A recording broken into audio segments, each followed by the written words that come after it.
Renting in London, near King's College, is no joke. Most listings are either overpriced, misleading, or sketchy houses shared with 10 strangers. So I went through the current market and handpicked 8 listings near the Strand and Waterloo campuses that are actually worth looking at. Real value, decent size, walkable to campus. Whether you're starting in September or looking to move mid-year, here's what is actually worth your time right now. Let's start with this studio listed at £1,695 a month. It's in Southwark, it's a 20-minute walk from the Strand campus, but it is also super close to the Waterloo campus. It's just over 30 square meters or 320 square feet. Here you only have one main room, but the kitchen is separated and you have windows in every room. In the main room, there is space for both a bed and a sofa. I think I would arrange it slightly differently if it was me. I would isolate the bed to have a proper sleeping area and have more storage. It would make the living space a bit small, but it is so much better for our mental health to have dedicated spaces. I also like that there is a big window and you have a few built-in shelves here, so that's good. The kitchen is a very good size. There is a window where the view is not amazing, but it's great for natural light and ventilation. It's not super modern, but it looks like it's in a decent condition. And you have a washing machine, a proper stove oven, a bit of storage, and enough countertop space. The bathroom is the same, not super modern, and it could probably do with a deep clean, but there is a window and a bath, so that's good. This is our base. If you want to be a walking distance from the university and live alone, 1700 is the bare minimum right now. And even at this price, you're not guaranteed a decent place. I found this one that is listed at the same price, but we clearly don't have the same standards. Here you have space for a bed, a tiny table, that's it. And this is not a kitchen, I'm sorry. This is surviving for a week level of standard, not a long-term solution. So we need to have a serious look around to find decent places. But here's another good option on the lower end of the budget. It's a studio listed at £1,750 a month and it's also in Waterloo, a 23-minute walk from the Strand campus. It's just over 26 square meters or 280 square feet. And here again you have a separate kitchen but only one main room. This is the main room that looks great. It looks like it's been recently refurbished to have integrated storage. And you would have space for both a sofa and a living room area. I finished the room with AI and this is what it could look like. You could put your bed over here and a bookshelf here to have delimited zones and then create a living room setup over here. The kitchen is also brand new and it's great for a studio. There is a big window, an integrated full-size fridge, countertop space, a proper stove oven, and storage. And the bathroom is great as well. Brand new with a big walk-in shower, a window, and storage. So although it is on the smaller side, it is impeccable. Bright, practical, and very well located. I approve. And if you need support finding a flat to rent in London, I'd love to help. I'll add a link below so you can book a free call with me. The next place is even more central, but north of the Thames this time. This studio is listed at £1,790 a month and it is just north of Soho. It is a 27-minute walk from the university. It's almost 30 square meters or 300 square feet. This is the kitchen, which is great. Lots of countertop space and room to move around. It might be missing a bit of storage because they didn't use this part of the wall to add more cupboards. But there is a proper oven and a big window. This is the bathroom, which is okay. Not the most wow, but we have a bath and it's spacious enough. This is the main room with wooden floor and a cool fireplace. And these two doors are integrated closets, so that's very good. We have two large windows and more shelves here and here. You could definitely create two dedicated spaces, one sleeping area and one living room area. For example, you could put the bed here and add a sofa on this side. Or you could use a sofa bed for a more minimalist vibe. In this case, you could set it up this way, with a desk over here to study. This next studio is more expensive, but it is also bigger, so let's see what the extra budget gets you. It's listed at £1,993 a month and it is close to Russell Square, a 28-minute walk from the university. It's just over 42 square meters or 450 square feet. Here you have a separate kitchen and a huge main room that is opening onto a balcony. And there is a lot of integrated storage in this studio. In the main room, in the big hallway, in the bathroom, in the kitchen. This is the main room with this full wall of integrated closets, so you won't have to add more storage here.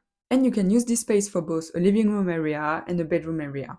If the last place felt a bit crowded with all the furniture, here you have a lot more space. You could put a bed here with a few bookshelves in front of it to make it its own space. And on this side near the window, have a cool living room and a desk. This is the big hallway where again there is plenty of storage. The kitchen is a bit of a downside because it's not super modern. There is, however, a proper stove oven and a washing machine, and also a good amount of storage as well as a window. It probably won't be for you if you're small though, because these cupboards over here won't be easily accessible, so not very practical to cook on a daily basis. And the bathroom doesn't have a super modern feel either. But there is a window, there is storage, a bath, and it's fully tiled, so it's not too bad. And this is the little balcony, which is always a plus. Next, let's have a look at one bedroom flats, where you'll have an actual bedroom and more space. This one bedroom flat is listed at £1,898 a month and it is just south of Waterloo. It's a 23-minute walk from the Strand campus. It's just over 37 square meters or 400 square feet, and you have a reception room with an open plan kitchen, a separate bedroom, integrated storage in the bedroom, in the hallway, and a bathroom. The reception room is a good size. It's a bit messy and it looks like the photo is a bit distorted because this is a very wide TV. But there is space for a sofa and a TV, as well as a large desk. I used AI to remove the tenant's personal belongings, so this is what it would look like empty. It's much easier to see the potential, I think. Then this is the only picture we have of the kitchen, which is a bit disappointing. So there isn't much we can say. I do like that there is a little breakfast bar and there is also a small dining table. And this is the bedroom, which is also big enough for a double bed and storage. Unfortunately, we don't have a picture of the bathroom. So no photo of the actual kitchen or the bathroom. That's not great. But unfortunately, it's the case for a lot of places advertised in London. No matter the size, if it's a studio or a 3-bedroom flat, you will have 3 to 5 photos maximum, which is a bit lazy of the agent, I think. And it's quite disappointing. But it's how it is, and it's so common that it's not necessarily a red flag. Speaking of red flags, I made a video where I list all the dodgy practices that I noticed online, and I explain exactly how to spot them. I'll put the link here if you want to watch it next. I also wanted to share this 2-bedroom flat that is listed at £2,000 a month. It's a 23-minute walk from the Strand campus and it's also super close to the Waterloo campus. It's just over 33 square meters or 360 square feet, and here again there is an open plan reception room which looks great. It's very bright, there is space for a little dining table, and you could also put a desk here in this corner. And there is space for a sofa, coffee table, and you could put a TV against this wall if you wanted. The kitchen is fine, it's big enough. There is an integrated full-size fridge and an oven, there is a good amount of countertop space as well, and storage. This is the bedroom, which is not big, but there is space for a double bed and a bit of storage. And I like that we are basically in the trees. Finally, the bathroom is fantastic. It's big, there is a bath, a window, and storage. It's modern, it looks clean and well maintained. It's great. This is another 1-bedroom flat that is also listed at £2,000 a month. It's near Farringdon and it's a 17-minute walk from the university. Here there is a large living room where you have space for a proper living room area as well as a dining table, and you could put a desk as well. The kitchen is very spacious. There is a large window, there is a little breakfast bar, lots of storage and countertop space, and all main appliances. The bedroom is also a good size and very bright, and the bathroom is great as well, it's very spacious. There is a bath, it's fully tiled, there is storage, it's modern and well maintained. There is also a little balcony with an incredible view on the city. I love a good view, I think it can make a huge difference in your day-to-day life. This was the view from the flat I rented previously, and honestly, I miss it every day. So these flats are great if you want to live super central and close to King's College, but they are expensive. A solution to cut down on the cost would be to share with just one other person. Looking for a 2-bedroom flat will give you a lot more options while still keeping the price decent.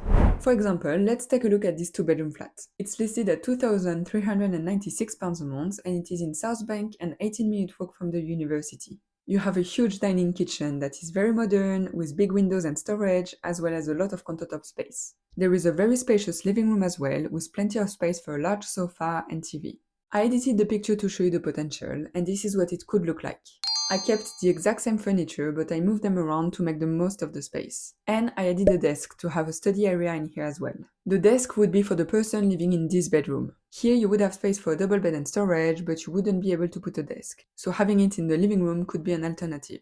And this is the second bedroom, which is massive. The furnishing is quite bland here, but there is more than enough space for storage, a double bed, and a desk. Not this tiny thing here. Here's what it could look like with a more thought out furnishing. And finally, the bathroom is great as well. Spacious, there is a bath and a window. I always try to find flats that are ideal for sharing, where both bedrooms are similar size, so both tenants are equal.